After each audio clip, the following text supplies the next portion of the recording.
Hey guys, this is a short video so you can better visualize how we're going to try to build out of the back when we do.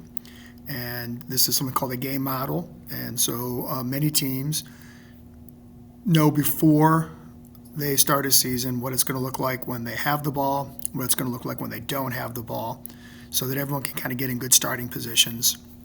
And this allows players to plug in who maybe haven't trained with the starting 11, but also allow you to kind of see the skills you need to have some success, right? So let's go ahead and take a look at building out of the back. And we're going to be using the online tactical board today. That's why it's free. That's why there's going to be advertisements up here. So we're in yellow and our opponent's in red. And this is a goal kick situation, right? So if you notice, we are spread out quite wide in the back. Center back, left center back, left, right wing back, right wing back. And we are really spread out here. And the idea when you build out of the back is to be able to get the ball into this middle zone right here under control so that we can play the ball on the ground into these zones and get goals or cutback balls or crosses. So many teams are going to drop into what's called the medium block and give you this space to play the ball. Some teams are going to try to come up and press you and take the ball away. So notice that we like to start the ball with our keeper, because his first pass can always be to the right center back. And if everything goes wrong and things aren't super good, he can just clip that ball all the way up top, and it's like a goal kick. And in fact, even if we were just going to do a regular goal kick and not try to build, we probably still would have our keeper start with the ball here, play the ball to the right center back, and play over. So first off, let's talk about if things go wrong. So if we look at this and teams are going to press us and we're going to try to build out of the back, one thing we like to do is the first couple times show like we're going to build, and then just kick in. And this allows the keeper and the center backs and the coaching staff to see potentially how they're going to press us, and we can discuss from the sidelines how we want to try to beat this. So we set up like this, like we're going to be kicking a long ball, and we'll talk more about what that looks like up here. But if the keeper's like, yeah, we're going to kick in, then all that happens is the two center backs slide up like this, and the wing back, right and left, come over, and we just kick in and go play football, right? That's it. But that means we're putting the ball up in the air. We're giving teams that are taller and more athletic than us an opportunity to take the ball from us. So notice too that where we start matters. So the wing backs have to be pretty high, right almost on the edge of the offensive third. Sometimes you might even have your club coaches telling you to get as high as the circle. And then the two center backs are never on the same line. That is, in case someone comes and presses us, we always have an out. So remember, our goal is not just to keep the ball. Our goal is to get the ball to the middle third, under control to our feet. So if one player presses us, the keeper simply just passes it out, and then we dribble up the field into the middle third.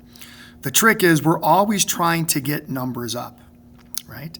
So if we pass to the left center back and he passes out here, and they come press us out, we come all the way up, and now we are up 3v2 in this area. And if they totally press us out too much there, then we just play it back, and we can go long and start from there if we need to. But rarely in high school do teams press that effectively, right? Same thing on the right-hand side. If we go here and this defender is lazy, we don't need to come back into the middle. We just take that player, steps into the middle third. We play rondo, keep the ball, get it into dangerous places. But sometimes teams will press. So we're calm here, right? And we play the ball here, and the striker presses an angle on his own there, comes over, and we go boom, boom, and dribble out, and we go. Sometimes teams will press really high, which means that either they have to bring their wings in to deal with all three of us, which, as you can probably tell, then gives us these wing passes that are open over here. Right? Teams will look to disguise this, and we'll talk more about that later, but there's always an open pass. And if, they just are all over us and they want to press everywhere and they want to get guys up all over us and they're not going to let us build, well, now we've got a pretty good situation here where we are numbers up against their 3 defenders, and of course we'll just clip the ball over long into the channel and let our extremely fast and talented wings get on that ball and cut the ball back, right? So everything is to try to get the ball here under control.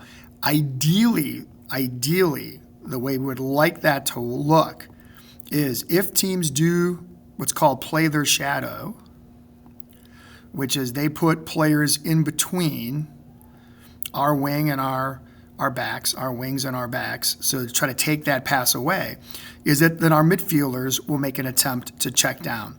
So you notice in this example that both our 8, 9, and 10 are high up here.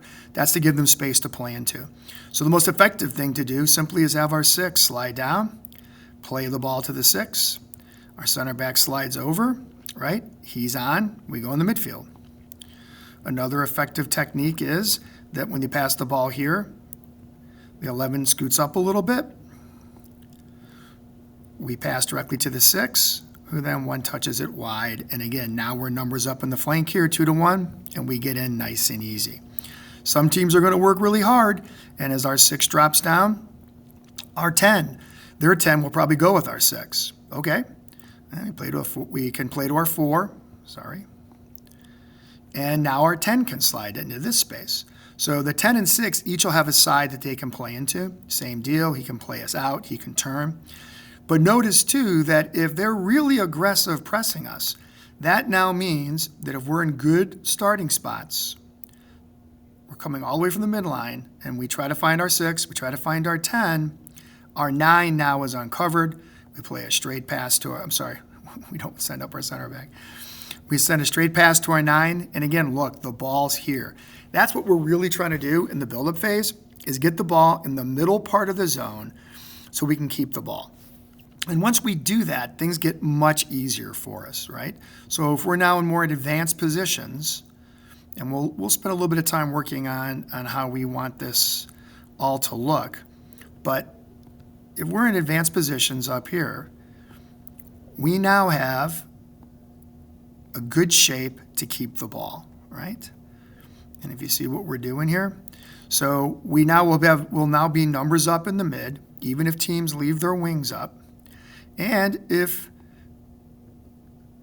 teams put extra players in the midfield, we're always going to be in a +1 situation because we're going to have one extra center back. We're going to have one extra player available to play the ball to. In this case, it's number 4, right? And these guys can drop out of the zone. Our center backs and wing backs can drop out of the zone, and we can keep the ball until we can get it in that space. We can cycle the ball and get it into channels and get it to play, because in most cases, it's only going to be the 9 that's going to chase us. And if they chase it down, they press us really effectively. We go back to our keeper, and our keeper goes up over the top, and then we go scrum for the ball here. But the key is let's get the ball into dangerous places here in the midfield so we can get the ball in the channels, the half channels on the ground here. That's how we need to score. So the more the ball's on the ground, the more we have the ball here at our feet, the more likely it is we're going to get dangerous through balls, break their line, break their back 4 here. So as teams, and we'll talk more about these tactics later, but as teams drop into that back 4, we'll find spaces to play our wings in, we'll find spaces to play our strikers in, we'll find shot opportunities for our 10 and our 8 to come forward off the dribble. But again, the engine of this team is, hey, we keep the ball through patterns here until we find the killer pass to beat them. And that starts down here on the defensive end. So we'll start working a little bit more on this possession part when we start training and building out of the back, but that should give you an idea why we're doing what we're doing. And we'll train on this. We'll train on possession in the midfield, and we'll train on the attacking third, and getting finishing and getting good balls in. And then, of course, this is a question of us just picking the right tactics against our opponents to get results. I will tell you guys, to play this way takes courage. You cannot be down on each other. You have to support each other. People are going to make mistakes when things go wrong, and they do. We're trying to do the right thing, and that's the part we support. So our keepers, our center backs, our wing backs are constantly being positive, constantly talking to each other about where their next pass is. And when things go wrong, we drop in, we play defense, and we have another go at them when we get the ball back again. Hey, looking forward to seeing you guys do this in training. And if you have any questions, see me after May 15th when we're at any of our training sessions. Thank you.